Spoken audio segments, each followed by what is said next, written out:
அழைக்கிறார் இயேசு ஆண்டவர், அவராய் நாம் செல்லுவோம். அழைக்கிறார் இயேசு ஆண்டவர், அவராய் நாம் செல்லுவோம். அவர் வழியினில் கலந்திட, அவர் ஒளியினில் நடந்திட, அவர் வழியினில் கலந்திட, அவர் ஒளியினில் நடந்திட, சாட்சிகளாய் என்று வாழ்ந்திட இந்நாளிலே அழைக்கிறார் இயேசு ஆண்டவர், அவராய் நாம் செல்லுவோம்.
அழைக்கிறார் இயேசு ஆண்டவர், அவராய் நாம் செல்லுவோம். அழைக்கிறார் இயேசு ஆண்டவர், அவராய் நாம் செல்லுவோம்.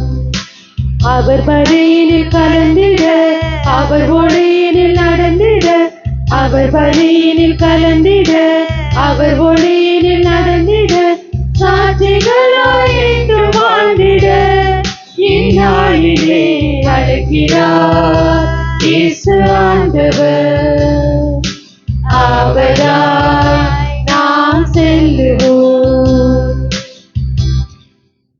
இயேசுவில் இனியவர்களே, இந்த ஞாயிறு திருப்பலியிலே நம்முடைய பங்கு சமூகத்திற்காக ஜெபிப்போம். பங்கில் இருக்கிற அனைவரையும் கடவுள் நிரம்ப ஆசீர்வதிக்கும்படியாக, எல்லா தேவைகளையும் நலங்களையும் தரும்படியாக ஜெபிப்போம். இன்று அகில உலக பெண்கள் தினத்தை கொண்டாடுகிற இந்த நாளிலே எல்லா பெண்களையும் கடவுள் சிறப்பாக ஆசீர்வதிக்கவும், அவர்களை தந்ததற்கு நன்றியாகவும், அவருடைய உடல் உள்ள ஆன்ம சுகத்திற்காகவும், அவருடைய உரிமைகள் கடமைகள் எல்லாம் மதிக்கப்படவும், அவர்களுக்கான மாண்புகள் பெற்றுக்கொள்ளப்படவும் இந்த திருப்பலியிலே மன்றாடுவோம்.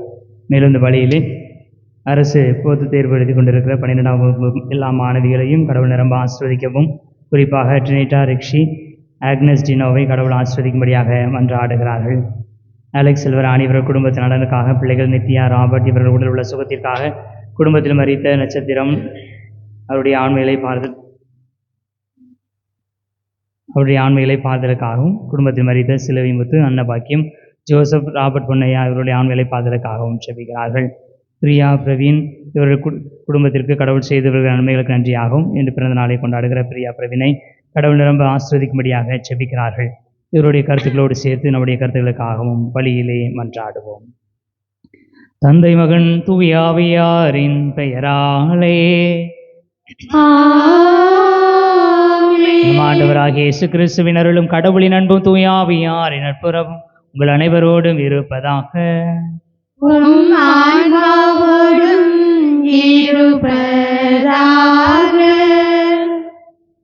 அன்பான சகோதர சகோதரிகளே, இன்றைய நாளில் நாம் உலகம் முழுவதும் கொண்டாடப்படும் பெண்கள் தினத்தை நினைவு கூர்ந்து இந்த திருப்பலியில் ஒன்று கூடியிருக்கிறோம்.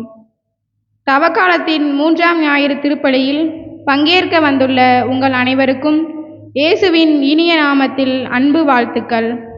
தவக்காலம் புத்துயிர் தரும் வசந்த காலம். பழைய வாழ்விலிருந்து புது வாழ்வுக்கு நம்மை இட்டுச் செல்லும் ஒரு நல்ல காலம்.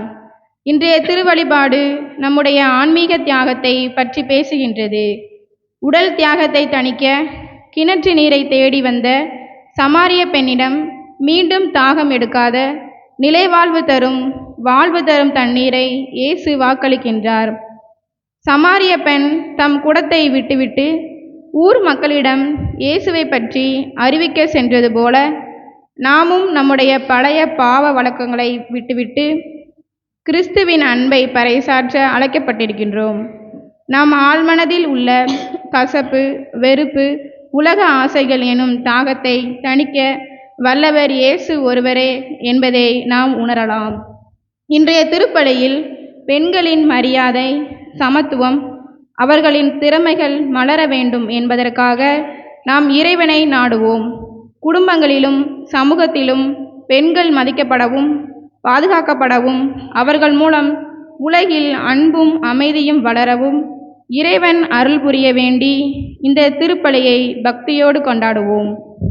அன்புமிக்க சகோதர சகோதரிகளை நம் திருமுழுக்கு நினைவாக நம் மீது தெளிக்கப்படும் தமது படைப்பாகிய தண்ணீரை புனிதப்படுத்தி அருளுமாறு நம் கடவுளாகிய ஆண்டவரை கெஞ்சி மன்றாடுவோமாக.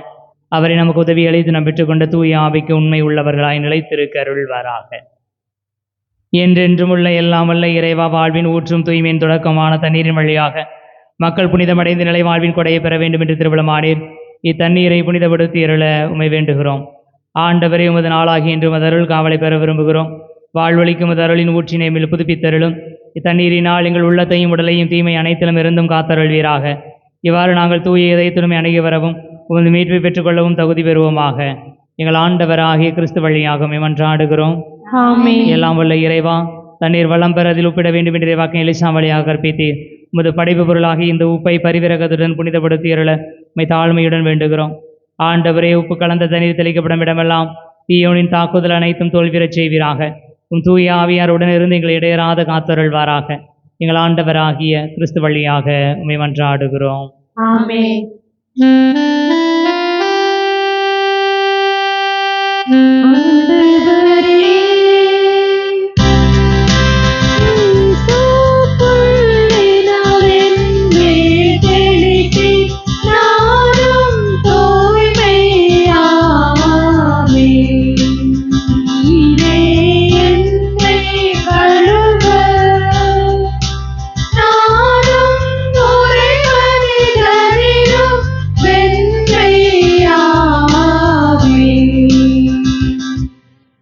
இறைவா, உமது இரக்க பெருக்கத்திற்கேற்ப என் மேல் இரக்கம் கொள்வீர். பிதாவும் சுதனும் தூய ஆவியும் துதியும் புகழும் ஒன்றாய் பெருக. ஆதியில் இருந்தது போல் இன்றும் என்றும் நித்தியமாகவும்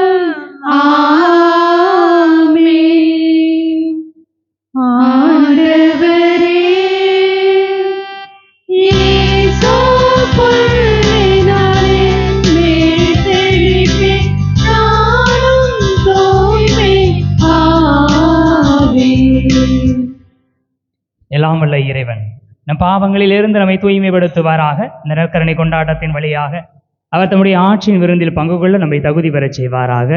ஆமென். மன்றாடுவோமாக. இறைவா, இரக்க பெருக்கத்திற்கும் முழுமையான நன்மைக்கும் காரணரை, பாவிகளின் உண்ணா நோன்புகள், இறைவேண்டல்கள், இரக்கச் செயல்கள் ஆகியவற்றின் வழியாக எங்களுக்கு பாவ மன்னிப்பை வழங்குகின்றீர். எங்களது தாழ்ச்சிமிக்க பாவ அறிக்கையை கனிவுடன் கண்ணோக்கி மனச்சான்றினால் நொறுங்குண்ட எங்கள் உள்ளங்களை உமது இரக்கத்தால் என்றும் உயர்த்துவீராக. மோடு தூயாவியாரின் ஒன்றிப்பில் இறைவனாய் என்றென்று வாழ்ந்து ஆட்சி செய்கின்ற எங்கள் ஆண்டவரும் திருமகனுமாகிய கிறிஸ்து வழியாக உம்மை மன்றாடுகிறோம்.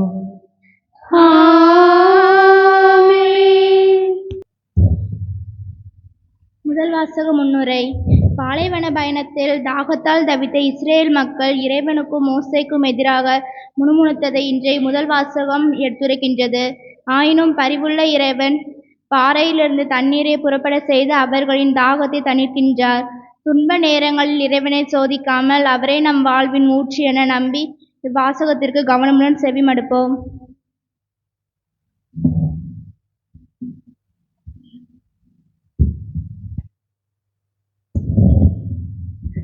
குடிக்க எங்களுக்கு தண்ணீர் கொடும். விடுதலை பயண நூலிலிருந்து வாசகம். இயல் 17 இறை வசனங்கள் 3 முதல் 7. அந்நாட்களில் இஸ்ரேல் மக்கள் சீன் பாலை நிலத்திலிருந்து ரபிதீம் வந்து அங்கு பாளையம் இறங்கினர். அங்கு தண்ணீரின்றி தவித்ததால் மக்கள் மோசேயை எதிர்த்து முறுமுறுத்து, நீர் எகிப்திலிருந்து எங்களை வெளியேறச் செய்தது எங்களையும் எங்கள் பிள்ளைகளையும் கால்நடைகளையும் தாகத்தால் சாகடிக்கவா என்று கேட்டனர். மோசே ஆண்டவரிடம், இந்த மக்களோடு நான் என்ன செய்வேன்? இன்னும் கொஞ்சம் போனால் என் மேல் கல்லெறிவார்களே என்று கதறினார். ஆண்டவர் மோசேயிடம், இஸ்ரேல் தலைவர்கள் சிலரை உன்னோடு அழைத்து கொண்டு மக்கள் முன் செல். நைல் நதியை அடித்த உன் கோலையும் கையில் எடுத்து கொண்டு போ. இதோ நான் அங்கே ஒரேவில் உள்ள பாறையில் உனக்கு முன் நிற்பேன். நீ பாறையை அடி, மக்கள் குடிக்க அதிலிருந்து தண்ணீர் புறப்படும் என்றார். இஸ்ரேல் தலைவர்கள் காண மோசே அவ்வாறே செய்தார். இஸ்ரேல் மக்கள் அங்கு வாதாடியதாலும் ஆண்டவர் தம்மோடு இருக்கிறாரா இல்லையா என்று சோதித்ததாலும் அவ்விடம் மாசா என்றும் மெரிபா என்றும் பெயரிட்டு அழைக்கப்பட்டது. ஆண்டவர் வழங்கும் அருள்வாக்கு.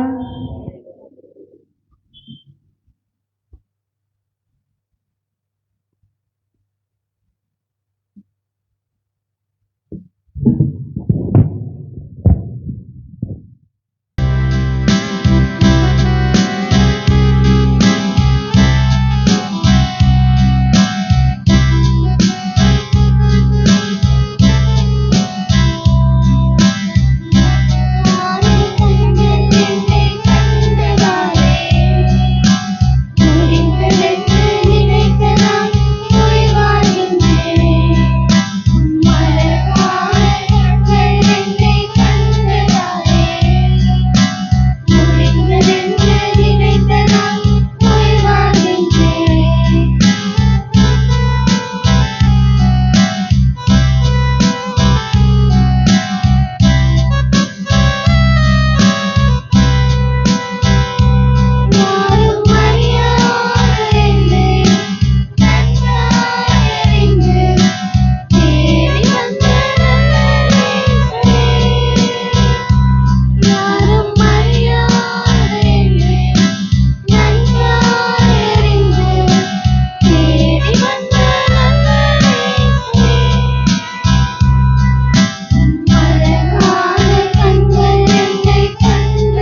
வாசக முன்னுரை.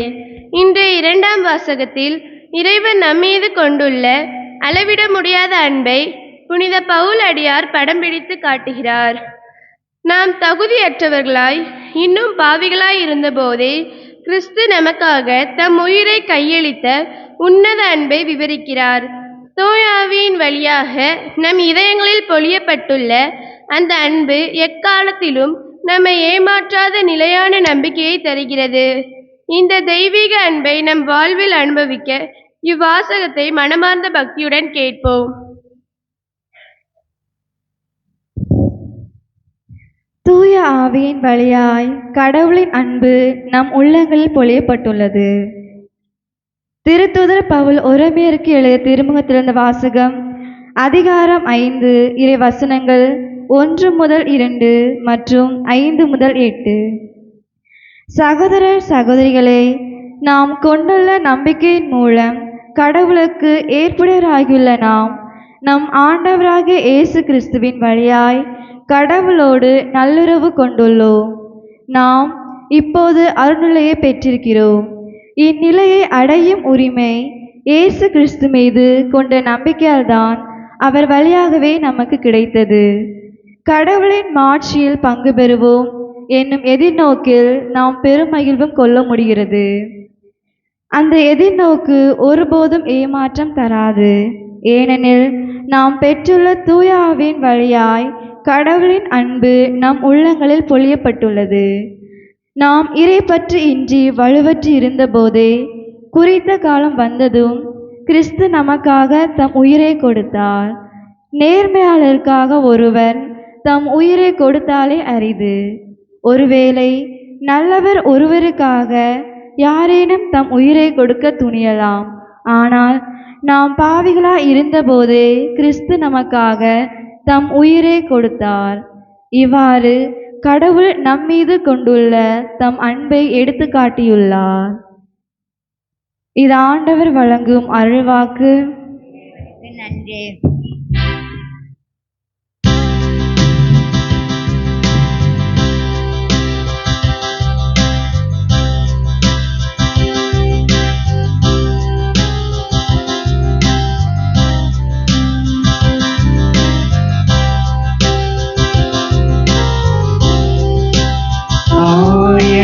மந்தையை காப்பது போல ஆண்டவர் நம்மை காக்கின்றார். ஆயத்தன் மந்தையை காப்பது போல ஆண்டவர் நம்மை காக்கின்றார். ஆண்டவரே, நீர் உண்மையிலே உலகின் மீட்பர். நான் தாகம் கொள்ளாதபடி வாழ்வு தரும் தண்ணீரை எனக்கு அளித்தருளும். ஆயத்தன் மந்தையை காப்பது போல ஆண்டவர் நம்மை காக்கின்றார். இயேசு வேண்டியவர்களே, அனைவரும் அமர்ந்து கொள்வோம். இதனாலின் நற்செய்தி வாசகம் வித்தியாசமான முறையிலே நமக்காக நடித்து காட்டப்படுகிறது. எனவே அமர்ந்தபடியே நற்செய்தி வாசகத்திற்கு கடந்து வருவோம். ஆண்டவர் உங்களோடு இருப்பாராக.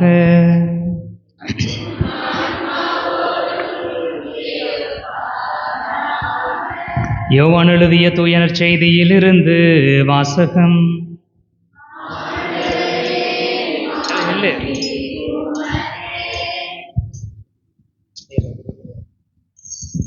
புனித யோவான் எழுதியபடி நம் ஆண்டவர் இயேசு கிறிஸ்துவின் நற்செய்தி 4ஆம் அதிகாரம் 5 முதல் 42 முடிய உள்ள இறைவார்த்தைகள்.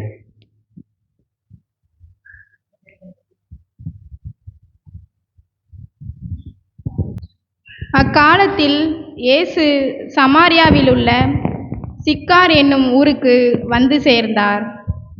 யாக்கோபு தம் மகன் யோசேப்புக்கு கொடுத்த நிலத்துக்கு அருகே அந்த ஊர் இருந்தது.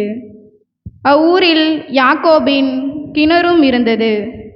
பயணத்தால் களைப்புற்றிருந்த இயேசு கிணற்று ஓரமாய் அமர்ந்தார். அப்போது ஏறக்குறைய நண்பகல். ரவி, சாப்பாடு வாங்கிட்டு வரோம். சமாரிய பெண் ஒருவர் தண்ணீர் மொள்ள வந்தார். இயேசு அவரிடம், அம்மா, எனக்கு கொஞ்சம் தண்ணி தரியா என்று கேட்டார். சமாரிய பெண் அவரிடம், நீங்க யூதர், நான் சமாரியர், நீங்க போய் எங்கிட்ட தண்ணி கேட்கலாமா என்று கேட்டார். ஏனெனில் யூதர்கள் சமாரியரோடு பழகுவதில்லை. இயேசு அவரை பார்த்து, உன்கிட்ட தண்ணி கேட்கறது யாருன்னு தெரிஞ்சிருந்தா நீயே என்கிட்ட தண்ணி கேட்டிருப்ப. நானும் உனக்கு வாழ்வு தர அந்த ஜீவ தண்ணீரை கொடுத்திருப்பேன் என்றார். அவர் இயேசுவிடம், உங்ககிட்ட தான் தண்ணி கொள்றதுக்கு ஒண்ணுமே இல்லையே, கிணறு ஆழமா இருக்கு. அப்படி இருக்கும்போது வாழ்வு தரும் தண்ணீர் எங்கிருந்து தருவீங்க என்றார். இயேசு அவரை பார்த்து, இந்த கிணத்துல இருக்க தண்ணியை குடிக்கிற எல்லாருக்குமே தாகம் எடுக்கும். ஆனா நான் கொடுக்கிற தண்ணியை குடிக்கிற யாருக்குமே தாகமே எடுக்காது என்றார். அப்பெண் அவரை நோக்கி, அப்படியா, எனக்கு அந்த தண்ணியை தாரீங்களா? அப்ப எனக்கு தாகமும் எடுக்காது, இங்க தண்ணி எடுக்கவும் வர வேண்டாம் என்றார். இயேசு அவரிடம், நீ போய் உன் வீட்டுக்காரரை கூட்டிட்டு வரியா என்று கூறினார். அப்பெண் அவரை நோக்கி, எனக்கு தான் கணவரே இல்லையே என்றார். இயேசு அவரிடம், உனக்கு கணவர் இல்லை அப்படின்னு நீ சொல்றது கரெக்டு தான். ஆனா உனக்கு 5 கணவர்கள் இருந்தாருன்னு எனக்கு தெரியும். இப்போ உன் கூட ஒருத்தர் இருக்கிறான், அவன் உன் கணவர் இல்லை அப்படின்னும் எனக்கு தெரியும். அதனால உனக்கு கணவர் இல்லை அப்படின்னு நீ சொல்றது சரிதான் என்றார். அப்பெண் அவரிடம், நிஜமாவே நீங்க ஒரு இறைவாக்கினர் தான். என்னோட முன்னோர்கள் எல்லாரும் இந்த மலையில தான் வழிபட்டாங்க, ஆனா நீங்க எருசலேம்ல போய் வழிபட சொல்றீங்களே என்றார். இயேசு அவரிடம், அம்மா, என்னை நம்பு, காலம் வந்துட்டு இருக்கு. ஏன், அந்த காலம் வந்துருச்சுன்னு கூட சொல்லலாம். அப்போ கடவுளை எல்லாரும் எருசலேமிலோ இல்லைனா மலையிலேயே வழிபட மாட்டாங்க. அவரை நம்புறவங்க அவரை உள்ளத்துல தான் வழிபடுவாங்க. ஏன்னா கடவுளுக்கு உருவம் இல்லை. அவரை உண்மையா நம்புறவங்க அவரை உள்ளத்துல மட்டும்தான் வழிபட முடியும் என்றார். அப்பெண் அவரிடம், மெஸ்ஸியா வருவார்னு எனக்கு தெரியும், அவர் வந்து போதிப்பார்னு எனக்கு தெரியும் என்றார்.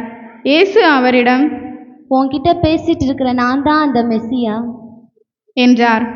அந்நேரத்தில் இயேசுவின் சீடர் திரும்பி வந்தனர். பெண் ஒருவரிடம் அவர் பேசிக் கொண்டிருப்பதைக் கண்டு அவர்கள் வியப்புற்றனர். எனினும் என்ன வேண்டுமென்றோ அவரோடு என்ன பேசுகிறீர் என்றோ எவரும் கேட்கவில்லை. அப்பெண் தம் குடத்தை விட்டுவிட்டு ஊருக்குள் சென்று மக்களிடம், எல்லாரும் வாங்க, நான் வாழ்க்கையில் நடந்த எல்லாத்தையும் ஒருத்தர் சொன்னார், அவர் வந்து மெஸ்ஸியாவா இருப்பார் எனக்கு தெரியுது, வாங்க எல்லாரும் போய் பார்க்கலாமா என்றார். அவர்கள் ஊரிலிருந்து புறப்பட்டு இயேசுவிடம் வந்தார்கள். அதற்கிடையில் சீடர், ரவி, உண்ணுங்கள் என்று வேண்டினர். இயேசு அவர்களிடம், நீங்க என்னை இந்த சாப்பாடை சாப்பிட சொல்றீங்க, ஆனா நான் சாப்பிடக்கூடிய சாப்பாடு வேற ஒன்று இருக்கு என்றார். யாராவது சாப்பாடு கொடுத்துருப்பாங்களோ? அப்ப அந்த பொண்ணு தான் கொடுத்துருக்கணும் என்று சீடர்கள் தங்களிடையே பேசிக்கொண்டார்கள். இயேசு அவரிடம், நீங்க நினைக்கிற மாதிரிலாம் அந்த பொண்ணு ஒன்று எனக்கு சாப்பாடு தரல. என்னை அனுப்புன கடவுளோட விருப்பத்தை நிறைவேற்றுறதான் நான் சாப்பிடக்கூடிய சாப்பாடு என்றார். நான் செய்தவை அனைத்தையும் என்னிடம் சொன்னார் என்று சான்று பகர்ந்த பெண்ணின் வார்த்தையை முன்னிட்டு அவ்வூரில் உள்ள சமாரியர் பலர் இயேசுவிடம் நம்பிக்கை கொண்டனர். சமாரியர் அவரிடம் வந்தபோது, ரவி, இன்றிரவு எங்களோட தங்குறீங்களா எங்களோட தங்குறீங்களா என்று கேட்டுக்கொண்டனர். அவரும் அங்கு 2 நாள் தங்கினார். அவரது வார்த்தையை முன்னிட்டு இன்னும் பலர் அவரை நம்பினர். உலகத்துல நடக்கிறது நீங்களே பார்த்துருப்பீங்க. நெல் விதைக்கிறது ஒருத்தங்க, அதை அறுவடை செய்கிறவங்க இன்னொருத்தங்க.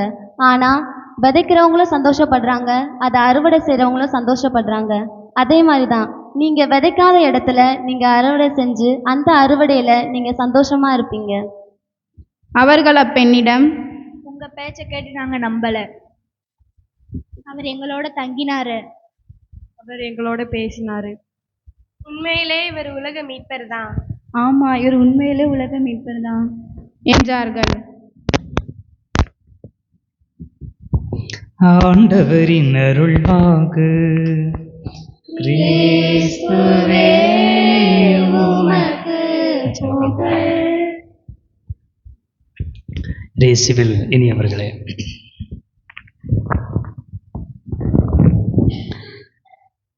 இந்த நாளில் நாம் பெண்கள் தினத்தை கொண்டாடி கொண்டிருக்கிறோம்.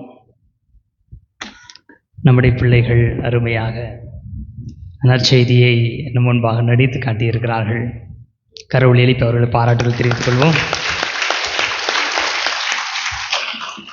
இந்த சிந்தனையை உருவாக்கி பிள்ளைகளை வளர்த்தெடுத்து இந்த நாளிலே ஒரு அற்புதமான ஒரு காட்சியை நம் முன்பாக படித்திருக்கிற அருள் சகோதரி அவர்களுக்கு கடவுள் எழுப்பி என்னுடைய பாராட்டு தெரிவித்துக் கொள்வோம்.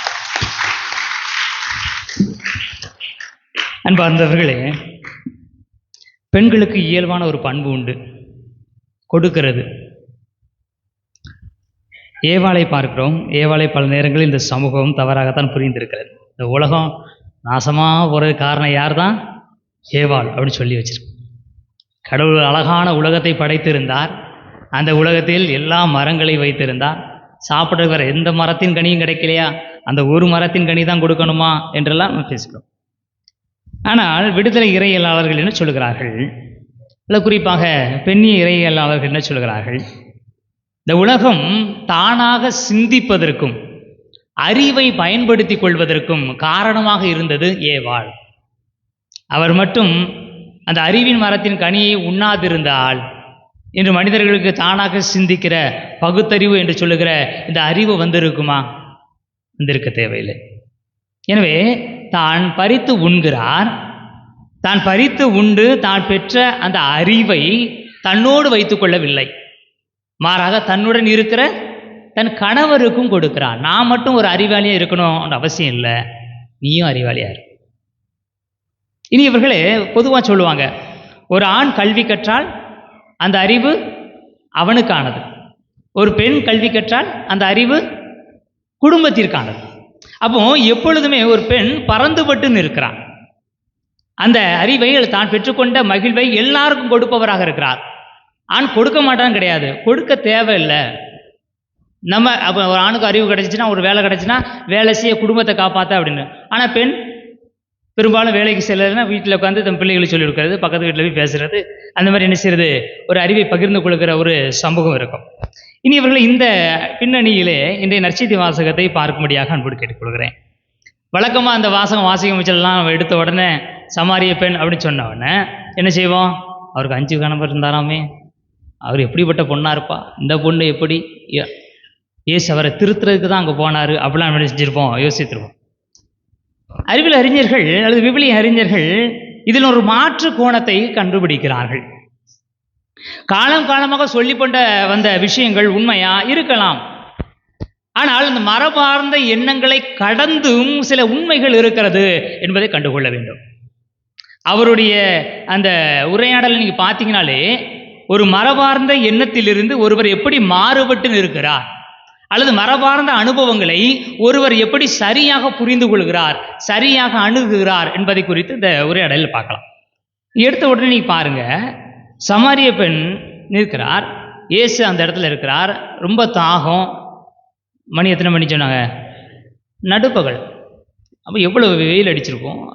கிணத்தடியில் இருக்கிறார், தண்ணி இல்லை, குடிக்க வழி இல்லை. ஏன்னா கிணறு ஆரமாக இருக்குது, போகிறதுக்கு பாத்திரம் இல்லை. ஒருவர் தண்ணீர் எடுத்துக்கொண்டு போகிறார். வழக்கமாக நம்ம என்ன செய்வோம், யாராக இருந்தாலும் ஒருத்தர் கிணத்தடியில் உட்காந்துருக்காருன்னா அவர் கையில் எந்த பாத்திரம் இல்லைன்னா நம்ம என்ன செய்வோம், இன்னையா இங்கே உட்காந்துருக்கிறிய, தாகமாக இருக்கா, தண்ணி குடிக்கிறீங்களா அப்படின்னு கேட்போம். அது இயல்பான ஒரு பெண். ஆனால் அந்த பெண் கேட்கல.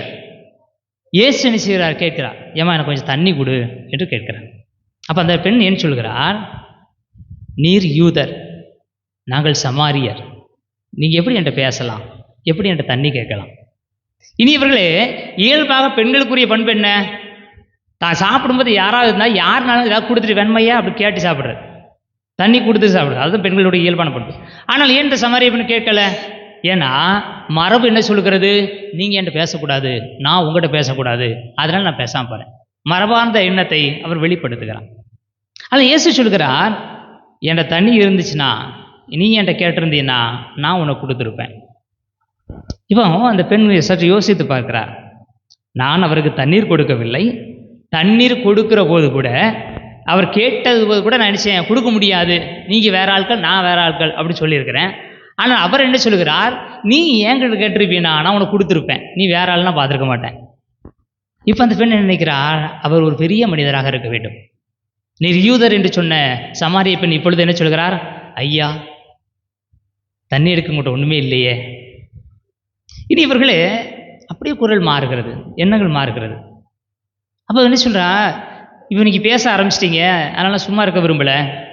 எங்கள் ஊரில் ஒரு பிரச்சனை இருக்குது, அந்த பிரச்சனையை சொல்லுகிறார். என்ன பிரச்சனையை சொல்லுகிறார், நாங்கள் எல்லாம் இந்த கெரிசி மலையிலே ஆண்டவரை வழிபட்டு கொண்டு இருக்கிறோம், ஆனால் நீங்கள் என்ன சொல்லுகிறீர்கள், எருசலேமில் தான் வழிபட வேண்டும் என்று சொல்லுகிறீர்களே. அப்போ இயேசு சொல்லுகிறார், எங்கே வழிபட்டா என்ன, ஆண்டவரை உள்ளத்தில் வழிபட வேண்டும், அதுதான் உண்மையான வழிபாடு. இதை கண்டு சொன்ன இவ்வளவு பெரிய ஞானியாக இருக்கிறார், போதா குறைக்கு என்னுடைய குடும்பத்தை பற்றிலாம் தெரிஞ்சு வச்சிருக்கிறாரு, நீர் ஒரு இறைவாக்கினர் என்றார்.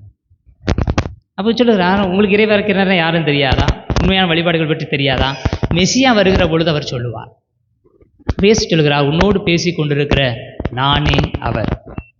இனி அவர்களே அந்த பெண் ஓடி சென்று ஊரில் இருக்கிற அனைவரையும் கூட்டி வருகிறார். எப்படி ஏவாள் தனக்கு அறிவு கிடைத்ததும் அந்த அறிவை தான் வைத்துக் கொள்ளாமல் அந்த அறிவை தன்னுடைய கணவரோடு பகிர்ந்து கொண்டாரோ, வேற யாரும் இல்லை. இருந்திருந்தா எல்லாருக்கும் ஏவாள் போய் நினைச்சிருப்பாரு, கனியை கொடுத்துருப்பாங்க. ஒருவேளை அப்பவே குழந்தைகள் பிறந்திருக்குன்னா அந்த நீயும் சாப்பிடு, இந்த நீயும் சாப்பிடு, சண்டைக்காரன் இருந்தால் அந்த நீயும் சாப்பிடுன்னு கொடுத்துருப்பாங்க. கெட்டு போறதுக்கு அல்ல, கெட்டு விடாத அறிவை பெற்றுக்கொள்வதற்கு. இந்த பெண்ணும் அதே போல நினைச்சுகிறார், நான் மெசியாவை கண்டுகொண்டேன், நான் கண்டுகொண்ட இந்த மெசியாவை எனது சமூகம் முழுவதும் கண்டுகொள்ள வேண்டும் என்று சொல்லி அவர் சென்று எல்லாரையும் அழைத்து வருகிறார். இந்த நேரத்தில் தான் என்ன செய்ய வேண்டியிருக்குது, அந்த 5 கணவர்னா என்ன அப்படிங்கிற ஒரு விஷயத்தை தெரிஞ்சுக்கணும்னு ஆசைப்படுறேன். இனி இவர்களே சமாரியர்கள் யார், கேள்வி கேட்கக்கூடாதோ? சமாரியர்கள் யூதர்கள் தான், நான் ஏற்கனவே சொல்லியிருக்கிறேன். அப்படித்தானா? யூதர்கள் எப்படி சமாரியர்களாக மாறினார்கள்? பல்வேறு படையெடுப்புகள் வருகிற பொழுது சில யூதர்கள் என்ன நினைக்கிறார்கள், இந்த சண்டையில் நம்ம மாட்டிக்கிட்டு முழிக்க முடியாது, என்ன செய்வோம், நம்ம அவங்களோட சமரசமாகிறது. எப்படி சமரசமாகிறது, காலங்காலமாக சமரசமாகிறதுக்கான வழி பெண் கொடுத்து பெண் எடுக்கிறது தான். அதை அவர்கள் கடைபிடிக்கிறார்கள்.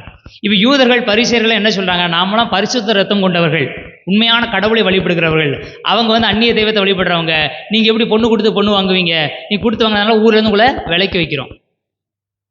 எவர் இன்னொருவரோடு திருமணம் செய்து கொண்டாரோ, தன்னுடைய சமூகத்தை கடந்து திருமணம் செய்து கொண்டார், இப்போ ஜாதி பிரச்சனை ஒதுக்கி வைக்கிறோம்ல அந்த மாதிரி. அப்போ யூதர்கள் என்ன செய்கிறாங்க, நாங்களாம் தூய்மையான ரத்தம் கொண்டவங்க, இவங்களாம் அசுத்த ரத்தம் கொண்டவங்க, நீங்கள் எங்கள் ஊருக்குள்ள வரக்கூடாது, நாங்கள் உங்கள்கிட்ட வரணும்னா தனியாக போங்க. இப்போ தனியாக போக சொல்லியாச்சு, சொத்துல பங்கு கொடுப்பீங்களா? ஒரு குழந்தை உங்கள் வீட்டை விட்டு ஓடி போயிடுச்சு, கல்யாணம் பண்ணிடுச்சு, சரிம்மா நீ ஓடி போனது போ, நான் உனக்கும் சேர்த்தான் சொத்தை சம்பாதிச்சிருக்கேன், இந்த சொத்தை எடுத்துகிட்டு போன்னு சொல்லுவீங்களா? திரும்பி வந்தால் காலை வெட்டிடுவேன். வீடு வேண்டாம் தானே ஓடி போனேன், ஓடி போனதுக்கு ஒட்டும் வேண்டாம் உரம் வேண்டாம் தானே போனேன், சொத்துலையும் பங்கு கிடையாது, ஓடிடுவோம். அப்போ யூதர்கள் என்ன செய்கிறார்கள், சமாரியர்களை தங்களோடு ஐக்கியமாவதற்கு ஒருபோதும் விடவில்லை. ஆனால் அவர்களும் உண்மையான கடவுளை வழிபடுகிறவர்கள், அவர்களால் சும்மா இருக்க முடியல, கடவுளை கும்பிடணும். அப்போ என்ன செய்கிறாங்க, தாங்கள் வழிபடுகிற ஆண்டவரை கெரிசி மலையிலே வழிபட தொடங்குகிறார்கள். வெறுமனை வழிபட்டா போகுமா, நமக்கு புனித நூல் வேணும். யூதர்களுடைய புனித நூல் என்ன? யூதர்களுக்கு ஏற்கனவே சொல்லியிருக்கிறேன், முதல் 5 நூல், ஐநூல் பெண்டெடுக் என்று சொல்வார்கள். முதல் 5 நூல் என்னலாம்? தொடக்க நூல், விடுதலை பயணம், லேவியர், எண்ணிக்கை நூல், இணைச்சட்டம். அப்போ இந்த 5 நூல்கள் தான் அவர்களுக்கு அடிப்படை. இந்த அடிப்படையில் கடவுள் என்ன கட்டளைகளை கொடுத்திருக்கிறாரோ, கடவுள் இந்த உலகத்தை எப்படி படைத்திருக்கிறாரோ, கடவுள் தனது ஆட்சியை எப்படி வெளிப்படுத்தியிருக்கிறாரோ, அதை இந்த 5 நூல்களும் வெளிப்படுத்துகிறது. அதன் அடிப்படையில் அவர்கள் வாழ்கிறார்கள். இப்போ சமாரியற்ற நூல் இல்லை, ஆனால் அந்த 5 நூல் தான் அடிப்படை. இப்போ அவங்க என்ன செய்கிறாங்க, அவர்கள் மொழியிலே எழுத ஆரம்பிக்கிறார்கள் இந்த 5 நூல்களை. அதுதான் அவர்கள் வைத்துக்கொண்ட 5 நூல். ஒரு கணவன்னா யாரு? ஒரு கணவன்னா மனைவியை கீழ்ப்படிஞ்சு வாழ முடியும், அதில் என்ன சொல்லியிருக்கோ அதை மனைவி அப்படி செய்யும். அப்போ உன்ட்ட 5 கணவர்கள் இருக்கிறார்கள் அப்படின்னா அந்த 5 நூல். சமாரிய பெண்ணிடம் இயேசு சொல்கிற விஷயம் அது. நீங்கள் பிரிஞ்சு போனீங்க, ஒரு 5 நூல் வச்சிருக்கிறீங்க, ஆனால் அது உங்கள் குறியே கிடையாது, அதில் உண்மையான விஷயங்கள் இல்லை. அதை யூதர்கள் ஏற்றுக்கொள்ள மாட்டார்கள். ஏனென்றால் யூதர்களுடைய பெண்டட்டுக்கு 5 நூல்களுக்கும் சமாரியர் வைத்திருந்த 5 நூல்களுக்கும் இடையே ஏறக்குறைய 6000 வித்தியாசங்கள் வேறுபாடுகள் இருக்கிறது.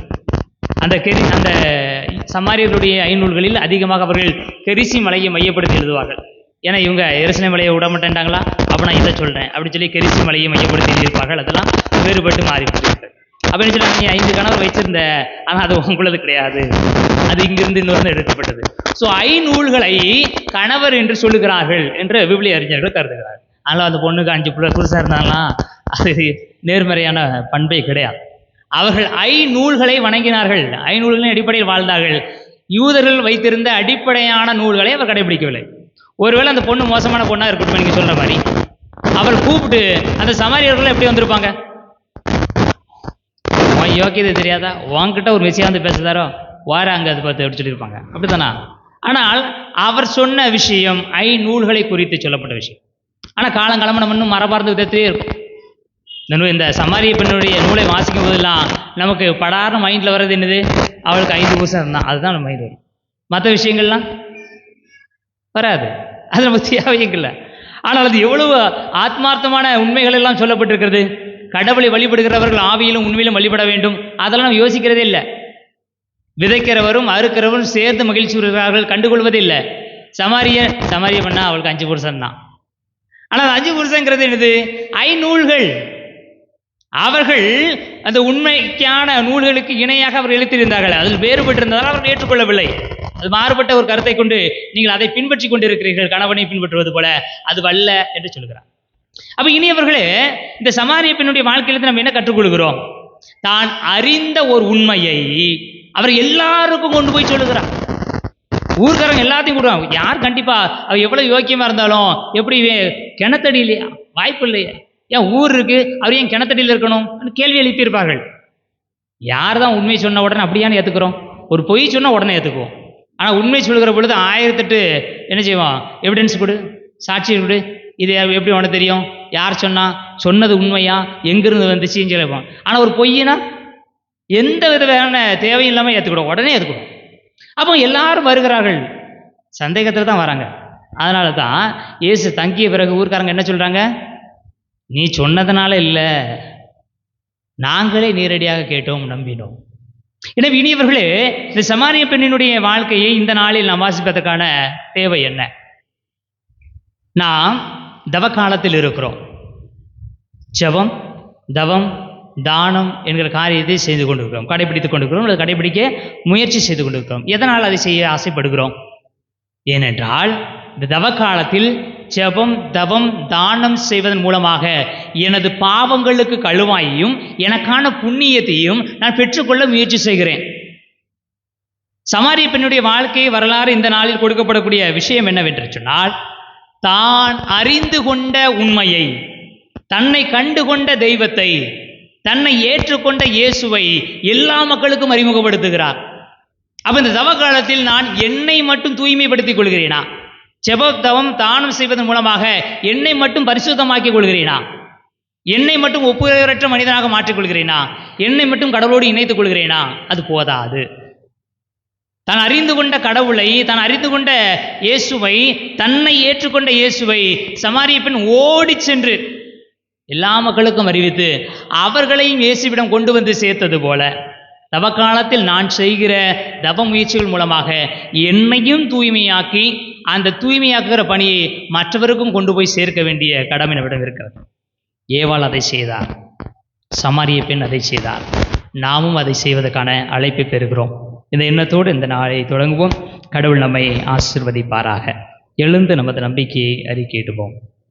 விண்ணகத்தையும் மண்ணகத்தையும் படைத்த எல்லாம் வல்ல தந்தையாகிய கடவுளை நம்புகின்றேன். அவருடைய ஒரே மகனாகிய நம் ஆண்டவர் இயேசு கிறிஸ்துவை நம்புகின்றேன். இவர் தூய ஆவியால் கருவுற்று கன்னி மரியாவிடமிருந்து பிறந்தார். பாடுபட்டு சிலுவையில் அறையப்பட்டு இறந்து அடக்கம் செய்யப்பட்டார். பாதாளத்தில் இறங்கி 3ஆம் நாள் இறந்தோரிடமிருந்து உயிர்த்தெழுந்தார். விண்ணகத்துக்கு எழுந்தருளி எல்லாம் வல்ல தந்தையாகிய கடவுளின் வலப்பக்கத்தில் வீற்றிருக்கின்றார். அங்கிருந்து வாழ்வோருக்கும் இறந்தோருக்கும் தீர்ப்பு வழங்க வருவார். தூய ஆவியாரை நம்புகின்றேன். புனித கத்தோலிக்க திருச்சபையை நம்புகின்றேன். புனிதர்களின் உறவு ஒன்றிப்பை நம்புகின்றேன். பாவ மன்னிப்பை நம்புகின்றேன். உடலின் உயிர்ப்பை நம்புகின்றேன், நிலைவாழ்வை நம்புகின்றேன். ஆமென். நம்முடைய தேவைகள், விண்ணப்பங்கள், மன்றாட்டுக்களை ஆண்டவருடைய பாதத்தில் நம்பிக்கையோடு எடுத்து வைப்போம். எல்லாம் வல்ல இறைவன் நமக்கான வரங்களை தருவாராக. திரு அவை பணியாளர்களுக்காக மன்றாடுவோம். நம்பிக்கைக்கு அடிப்படை மனித ஞானம் அல்ல, கடவுளின் வல்லமையே என்ற உண்மையை உணர்ந்து எம் திருத்தந்தை, ஆயர்கள், குருக்கள் மற்றும் துறவரத்தார் அனைவரும் தங்களின் அறிவையும் ஆற்றலையும் மட்டும் நம்பி இராமல் தூய ஆவியின் ஞானத்தால் வழிநடத்தப்படவும் இறைமக்களாகிய நாங்கள் உமது வல்லமையில் நிலைத்திருக்கவும் வேண்டுமென்று இறைவா உம்மை மன்றாடுகிறோம். எல்லாம் வல்ல இறைவா, எங்கள் மன்றாட்டை கேட்டருளும். உலக அமைதிக்காக மன்றாடுவோம். போர் மேகங்களாலும் பொருளாதார சரிவுகளாலும் இயற்கை சீற்றங்களாலும் இரண்டு கிடைக்கும் இவ்வுலகிற்கு உன் இருள் நண்பகல் போல் ஆகும் என்ற இறைவாக்கு ஒளியை தர வேண்டும் என்று வேண்டுகிறோம். உலக தலைவர்களும் நம் நாட்டு ஆட்சியாளர்களும் சுயநலமின்றி மானுட பண்போடு ஒளியின் ஆட்சியை நோக்கி மக்களை வழிநடத்த தேவையான அருளை பொழிய வேண்டுமென்று இறைவா உம்மை மன்றாடுகிறோம். இளையோர் மற்றும் விவசாயிகளுக்காக மன்றாடுவோம். பணம், பதவி, பகட்டு போன்ற உலக கவர்ச்சிகள் நம்மை ஈர்க்கும் வேளையில் சிலுவையில் அறையுண்ட கிறிஸ்துவே எங்களின் ஒரே ஆதாரம் என்பதை நாங்கள் உணரச் செய்தருளும். குறிப்பாக இளையோர் உலகப்பற்று என்னும் நுகத்தை அகற்றிவிட்டு உண்மையை பற்றி கொண்டு வாழ மன உறுதியையும் தாழ்மையையும் மெய் நாணத்தையும் பெற்றிட வேண்டுமென்று இறைவா உம்மை மன்றாடுகிறோம். எல்லாம் வல்ல இறைவா, எங்கள் மன்றாட்டை கேட்டருளும். தனிப்பட்ட விண்ணப்பத்திற்காக மன்றாடுவோம். உன் ஒளி விடிவில் போல் எழும் உனக்கு நலமான வாழ்வு விரைவில் துளிர்க்கும் என்ற உம் வாக்குறுதிக்கு ஏற்ப வாழ்வின் நலவாகிட வேண்டும். நாங்கள் உன்னை நோக்கி மன்றாடும் போது நீங்கள் எங்களுக்கு பதிலளிப்பீர் என்ற நம்பிக்கையில் எங்கள் ஒவ்வொருவரின் உள்ள கிடைக்கின்ற தனிப்பட்ட தேவைகளை நிறைவேற்ற அருள் தர வேண்டுமென்று இறைவா உம்மை மன்றாடுகிறோம். எல்லாம் வல்ல இறைவா, எங்கள் மன்றாட்டை கேட்டருளும். அன்பு பணிகளுக்காக மன்றாடுவோம். பசித்தோர்க்கு உணவிடுவது, திக்கற்றோருக்கு தஞ்சமளிப்பது, தேவை இருப்போர் தாகம் தீர்ப்பதுவே நீர் விரும்பும் உண்மையான நோன்பு என்பதை நாங்கள் உணர்ந்திட செய்யும்.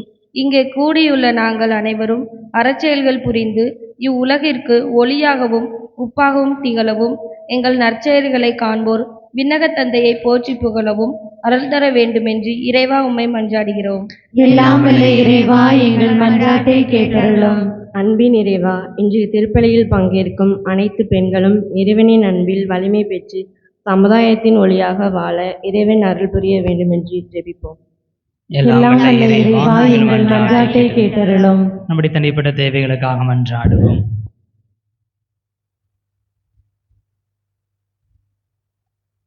ஆண்டவரே, எல்லாம் வல்ல இறைவா, உமீது கொண்ட நம்பிக்கையினால் எங்களுடைய தேவைகள் அனைத்தையும் உடைய பாதத்தில் எடுத்து வைத்திருக்கிறோம். உள்ளத்தாலும் முதட்டாலும் நாங்கள் எழுப்பியிருக்கிற எல்லா மன்றாட்டுகளுக்கும் கனிவோடு செவி சாய்ப்பீராக. அவற்றை தந்தைகளை ஆசீர்வதிக்குமாறு எங்கள் ஆண்டவர் ஆகிய கிறிஸ்து வழியாகவே மன்றாடுகிறோம். ஆமென்.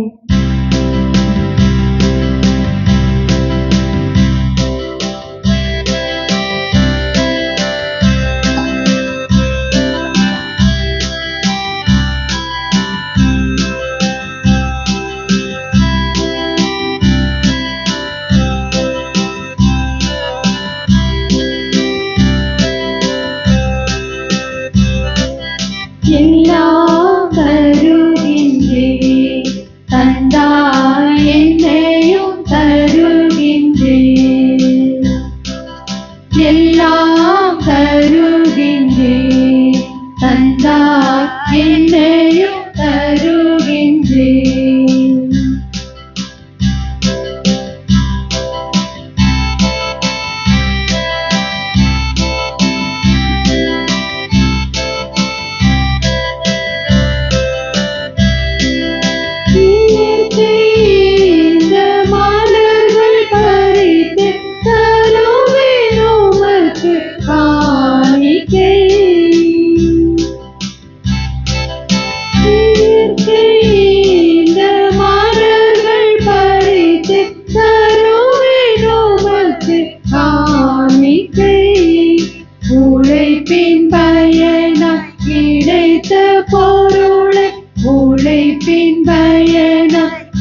சகோதர சகோதரிகள், என்னுடைய உங்களுடையதுமான பழி எல்லாம் தந்தையாக இறைவனுக்கு ஏற்றதாகும்படி மன்றாடுங்கள். ஆண்டவர் தமது திருப்பெயரின் புகழ்ச்சிக்காகவும் ஆட்சிக்காகவும் தமது நன்மைக்காகவும் புனித திரு அவை அனைத்து நலன்களுக்காகவும் உமது கையிலிருந்து பலியை ஏற்றுக்கொள்வாராக. ஆண்டவரே, பலிகளால் மன நிறைவு அடைந்து எங்களுக்கு அருள் புரிவீராக. எங்கள் குற்றங்களிலிருந்து எங்களை மன்னிக்க வேண்டுகின்ற நாங்கள் பிறருடைய குற்றங்களை மன்னிக்க முயல்வோமாக. எங்கள் ஆண்டவராகிய கிறிஸ்து வழியாக உம்மை மன்றாடுகிறோம். ஆண்டவர் உங்களோடு இருப்பாராக.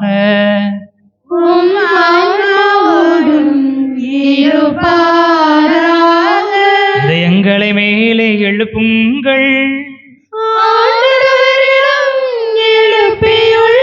நாம் இறைவனாகிய ஆண்டவருக்கு நன்றி கூறுவோம்.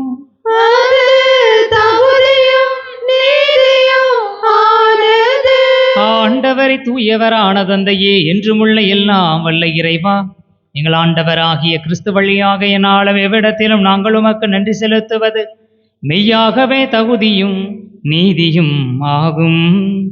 எங்கள் கடமையும் மீட்புக்கு உரிய செயலுமாகும். தமக்கு தண்ணீர் தருமாறு சமாரிய பெண்ணிடம் கேட்ட நேரத்திலேயே கிறிஸ்து அப்பெண்ணுக்கு நம்பிக்கை என்னும் கொடையை வழங்கினார். அவ்வாறு அப்பெண்ணின் நம்பிக்கையின் மீது பெரிதும் ஆர்வம் கொண்டதா அவரின் இறை அன்பின் நெருப்பை பற்றி எரிய செய்தார். ஆகவே நாங்களும் உமக்கு நன்றி செலுத்தி உமது வல்லமையை வான தூதர்களோடு புகழ்ந்து ஆர்ப்பரித்து பாடுவதாவது: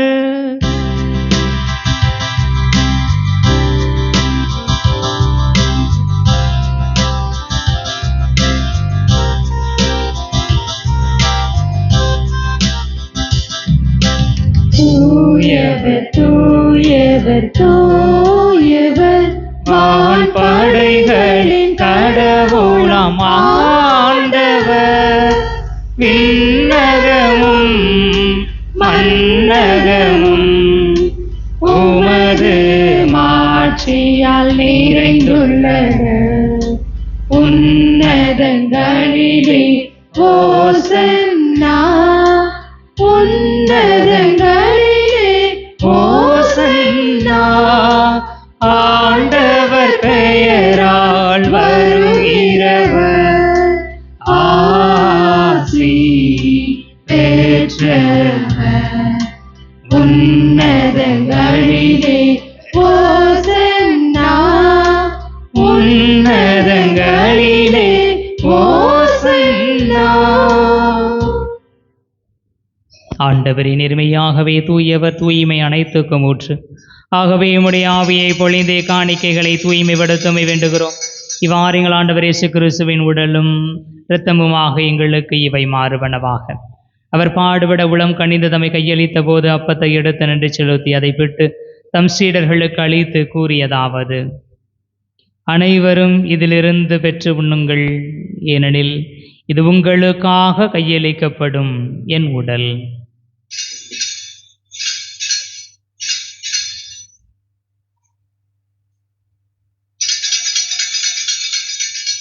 அவ்வண்ணமே இரவு விருந்தை அருந்திய பின் கிண்ணத்தையும் எடுத்து மீண்டும் உமக்கு நன்றி கூறி தம் சீடர்களுக்கு அளித்து அவர் கூறியதாவது: அனைவரும் இதிலிருந்து பெற்று பருகுங்கள், ஏனெனில் இது புதிய நிலையான உடன்படிக்கைக்கு உரிய இரத்தத்தின் கிண்ணம். இது பாவ மன்னிப்புக்கென்று உங்களுக்காகவும் பலருக்காகவும் சிந்தப்படும். இதை என் நினைவாக செய்யுங்கள்.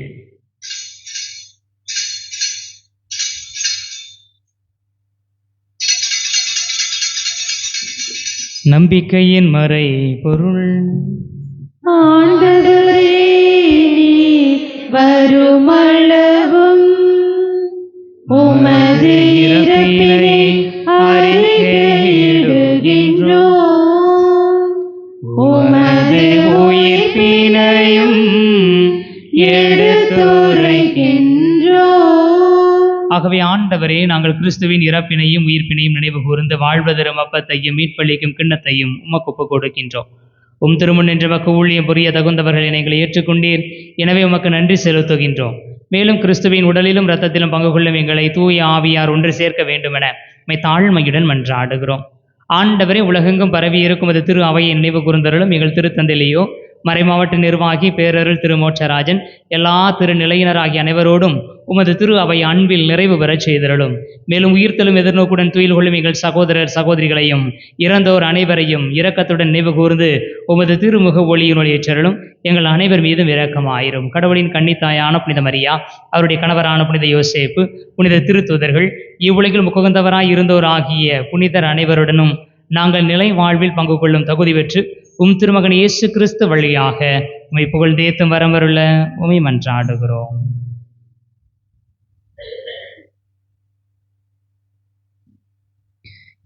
இவர் வழியாக இவரோடு இவரில் எல்லாம் வல்ல இறைவனாகிய தந்தையே, தூய ஆவியாரின் ஒன்றிப்பில் எல்லா புகழும் மாட்சியும் என்றென்றும் உமக்கு உரியதே.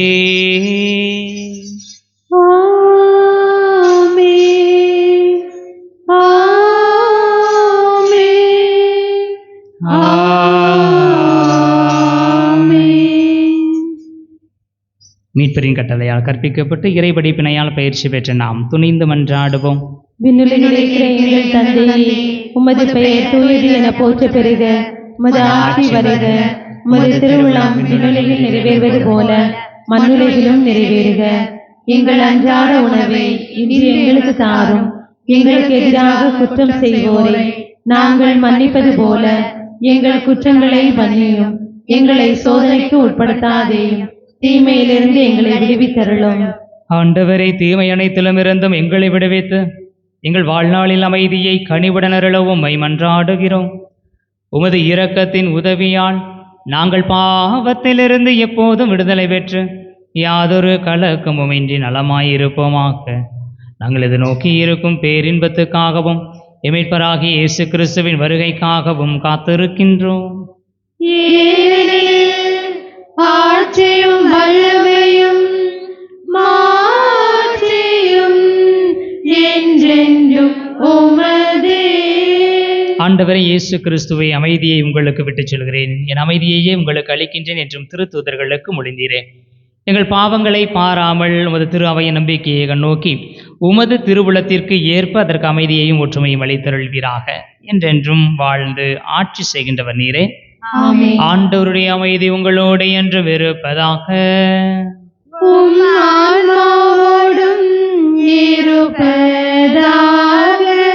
ஆண்டவர் தருகிற அமைதியை ஒருவர் மற்றவரோடு பகிர்ந்து கொள்வோம்.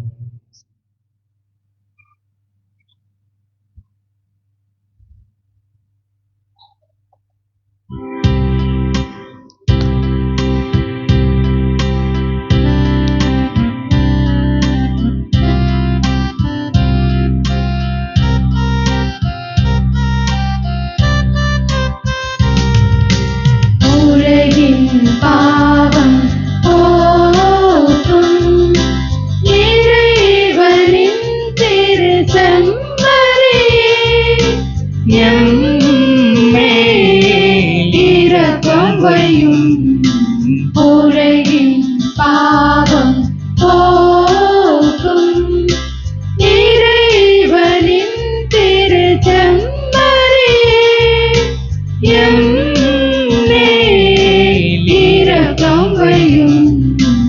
உலகின் பாவம் போக்கும் இறைவனின் திரு செம்மறியே, எமக்கு அமைதி அருளும்.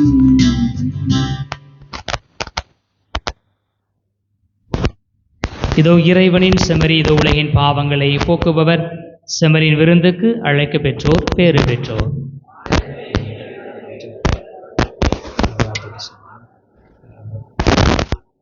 கிறிஸ்துவின் திருவுணவு நமக்கு நிலை வாழ்வளிப்பதாக.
அன்பனே விரைவில் வா, உன் அடியினை தேற்றவா. அன்பனே விரைவில் வா, அன்பனே விரைவில் வா, உன் அடியினை தேற்றவா. அன்பனே விரைவில் வா.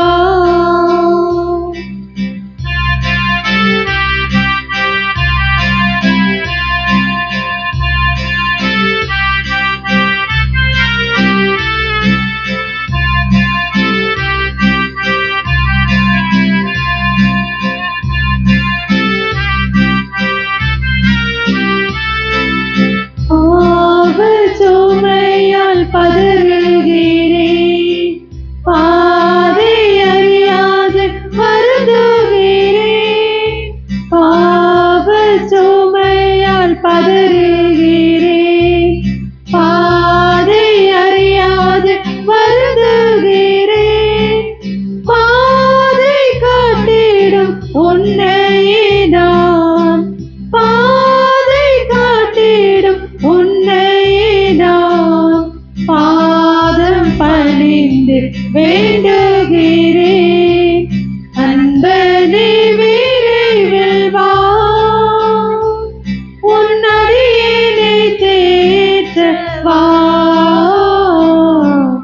அன்பனே விரைவில் வா.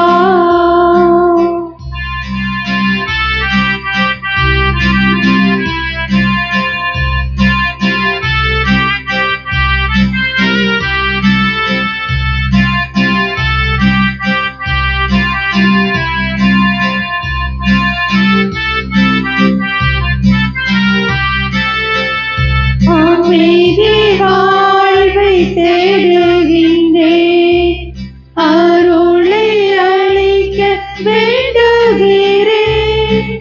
அமைதி வாழ்வை தேடுகின்றேன், அருளை அளிக்க வேண்டுகிறேன். வாழ்வின் உணவே உன்னையே நான், வாழ்வின் உணவே உன்னையே நான் வாழ்வு அளிக்க வேண்டுகிறேன். அன்பனே விரைவில் வா, உன் அடியினை தேற்றவா.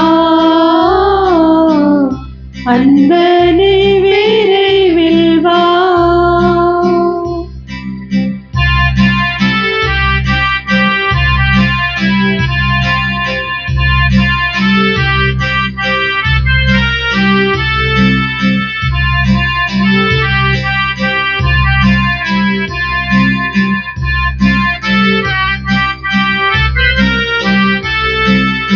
இருளை வாழ்வில் பார்க்கிறேன், இதயம் நொந்து அழுகின்றேன். இருளை வாழ்வில் பார்க்கிறேன், இதயம் நொந்து அழுகின்றேன். ஒளியாய் விளங்கும் உன்னையே நான், ஒளியாய் விளங்கும் உன்னையே நான் வழியாய் ஏற்றுக் கொள்கிறேன். அன்பனே விரைவில் வா, உன் அடியினை தேற்றவா. அன்பனே விரைவில் வா.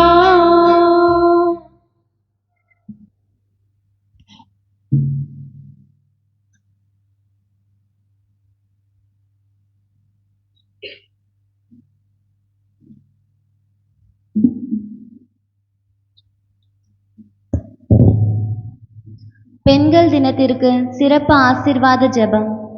அன்பும் இரக்கமும் நிறைந்த இறைவனே, இன்றைய நாளில் பெண்கள் தினத்தை நினைவு கூர்ந்து உம்முடைய முன்னிலையில் நன்றி செலுத்துகின்றோம்.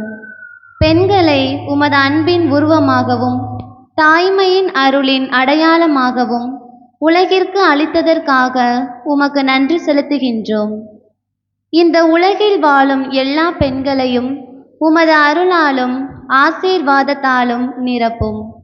அவர்களுக்கு உடல் நலம், மன அமைதி, தைரியம், அன்பு மற்றும் ஞானம் அளித்து அவர்களை வழிநடத்தும்.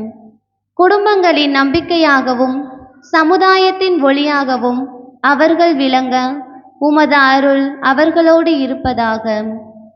துன்பம் அனுபவிக்கும் பெண்களுக்கு ஆறுதலும், அநீதியை சந்திக்கும் பெண்களுக்கு பாதுகாப்பும், வாழ்க்கையில் போராடும் பெண்களுக்கு வலிமையும் அருளும்.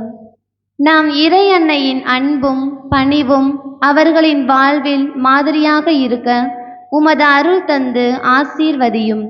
இதையெல்லாம் எங்கள் ஆண்டவராகிய இயேசு கிறிஸ்துவின் பெயரால் உம்மிடத்தில் வேண்டுகின்றோம். ஆமேன். இயேசுவிலினியவர்களே, இந்த நாளிலே தவ காலத்தின் 3வது ஞாயிறை சிறப்பித்துக் கொண்டிருக்கிறோம். இவ்வாறு திருப்பலி மற்றும் திருநிகழ்வுகள் திங்கள் செவ்வாய் புதன் 3 நாட்களும் காலை 5:45 மணிக்கு பங்காலயத்தில் திருப்பலி, வியாழன் மாலை 7 மணிக்கு பங்காலயத்தில் நவநாள் திருப்பலி, வெள்ளிக்கிழமை பிற்பகல் 3 மணி முதல் 4 மணி வரை இறை இறக்கத்தின் நேரம் உடைகள் கலைந்திட என்கிற சிந்தனையில் சிந்திக்க இருக்கிறோம். மாலை 7 மணிக்கு திருச்சிலுவை பாதை திருப்பலி. திருச்சிலுவை பாதையை சிறப்பிப்பவர்கள் சூசேப்பர் அன்பியம் மற்றும் குழந்தை இயேசு அன்பிய குடும்பத்தார். சனிக்கிழமை மாலை 7 மணிக்கு தேசியம்பட்டியில் திருப்பலி. ஞாயிற்றுக்கிழமை காலை 5:45 மணிக்கு ராமநாதபுரத்திலும், 7 மணிக்கு சங்கனாபுரியிலும், 9 மணிக்கு பங்காலயத்திலும், 11:30 மணிக்கு குருசுமலை மாதா அருள் தலத்திலும் திருப்பலிகள் நடைபெறும். கடந்த வார ஞாயிறு காணிக்கை ரூபாய் 525. இனியவர்களே, இந்த நாளிலே பெண்கள் தினத்தில் மிகச் சிறப்பாக திருப்பலியை சிறப்பித்தவர்கள் நமது இளம் பெண்கள். ரொம்ப அருமையாக யோசித்து அருள் சகோதரியுடைய உதவியால் ஒரு நாடகமாக நற்செய்தியை பண்ணிடலான்னு சொல்லி அற்புதமாக நடித்திருக்கிறார்கள். இந்த நாள் முழுவதும், இந்த திருப்பலி முழுவதுமாக அற்புதமாக செய்திருக்கிறார்கள். எனவே பிள்ளைகள் ஒவ்வொருவருக்கும் கடவுளை எழுப்பி பாராட்டுகள் தெரிவித்துக் கொள்வோம். பிள்ளைகளை பாட வைப்பது, இந்த நற்செய்தியை நடிக்க வைப்பது என்று சொல்லி அனைத்து காரியங்களும் ஒழுங்கு செய்த நமது தலைமை அருள் சகோதரி அவர்களுக்கும் கடவுள் நன்றியை தெரிவித்துக் கொள்வோம். இனியவர்களே, அடுத்த வாரம் திருப்பலியை சிறப்பு செய்தவர்கள் புனித மிக்கேல் அதிதூதர் அன்பிய குடும்பத்தார். திருப்பலிக்கு பின் வழக்கம் போல ஞாயிறு மறைக்கல்வி, பீடச்சிறா கூடுகை, இளம்பெண்கள் கூட்டம் நடைபெறும். இனியவர்களே, சில தகவல்கள். நமது பாளையங்கோட்டை மறைமாவட்ட கல்வி பணியகத்திலே ஆசிரியர் பணிக்காக பதிவு செய்திருப்பவர்கள் மார்ச், ஏப்ரல், மே ஆகிய 3 மாதங்களிற்குள் நீங்கள் பதிவுகளை புதுப்பித்துக் கொள்ளும்படியாக அன்போடு கேட்டுக்கொள்கிறேன். HGN ஹெரல்ட்ஸ் ஆஃப் குட் நியூஸ் நற்செய்தி தூதுவர் பணி சபையிலிருந்து இறை அழைத்தல் முகாம் மே மாதம் 1, 2, 3 ஆகிய தினங்களில், வெள்ளி, சனி, ஞாயிறு ஆகிய தினங்களில் நடைபெற இருக்கிறது. எனவே நமது ஊரில் குருவாக நற்செய்தி தூதுவர் சபையிலே, நம்ம ஆல்பர்ட் ஃபாதர் இருக்கிற அந்த சபையில் யார் கலந்து கொள்ள வேண்டும் என்று விரும்புகிறார்களோ அவர்கள் அவ்வண்ணமே செய்யும்படியாக அன்போடு கேட்டுக்கொள்கிறேன். இனியவர்களே, நமது மறைமாவட்ட தவக்கால திருப்பயணமாக இந்த ஆண்டு புளியம்பட்டியில் ஏற்பாடு செய்யப்பட்டிருக்கிறது. 22/3/2025 அன்று ஞாயிற்றுக்கிழமை பிற்பகல் 3 மணியிலிருந்து இந்த திருநிகழ்வுகள் நடைபெற இருக்கிறது. 22ஆம் தேதி ஞாயிற்றுக்கிழமை புளியம்பட்டியில் நடைபெற இருக்கிற மறைமாவட்ட அளவில் நடைபெற இருக்கிற தவக்கால திருப்பயணத்திலே கலந்து கொள்ள விருப்பம் உள்ளவர்கள் உங்களுடைய பெயர்களை நமது உதவியார் ஆரோக்கியம் அவர்களிடம் தெரிவிக்கும்படியாக அன்போடு கேட்டுக்கொள்கிறேன். எத்தனை பேர் வரீங்கன்னு தெரிஞ்சால் தான் வாகனத்தை ஏற்பாடு செய்வதற்கு அது வசதியாக இருக்கும்.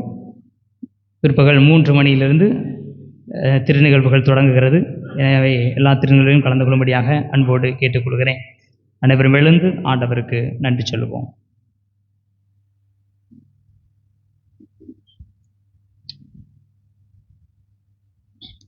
நன்றி கூறி மன்றாடுவோமாக. ஆண்டவரே, விண்ணகத்தில் உள்ள மறைபொருட்களின் அச்சாரத்தையும் இவ்வுலகில் ஏற்கனவே விண்ணக உணவால் வளமையும் பெற்றுள்ள நாங்கள் உம்மை பணிவுடன் வேண்டுகின்றோம்.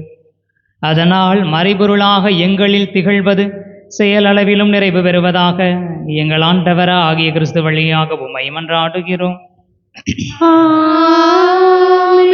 ஆண்டவர் உங்களோடு இருப்பாராக. உம் ஆன்மாவோடும் இருப்பாராக. ஆண்டவரே, உம் நம்பிக்கையாளரின் இதயங்களை ஆண்டருள உம்மை வேண்டுகிறோம். உம் ஊழியர்களுக்கு கனிவுடன் இந்த அருளை வழங்குவதால் உம் அன்பிலும் பிறர் அன்பிலும் நிலைத்திருந்து அவர்கள் உமது கட்டளைகளை முழுமையாக நிறைவேற்றுவார்களாக. எங்கள் ஆண்டவராகிய கிறிஸ்து வழியாக உம்மை மன்றாடுகிறோம். எல்லாம் வல்ல இறைவன் தந்தை, மகன், தூய ஆவியார் உங்களுக்கு ஆசி வழங்குவாராக. சென்று வாருங்கள், திருப்பலி நிறைவேறிற்று. இறைவனுக்கு நன்றி.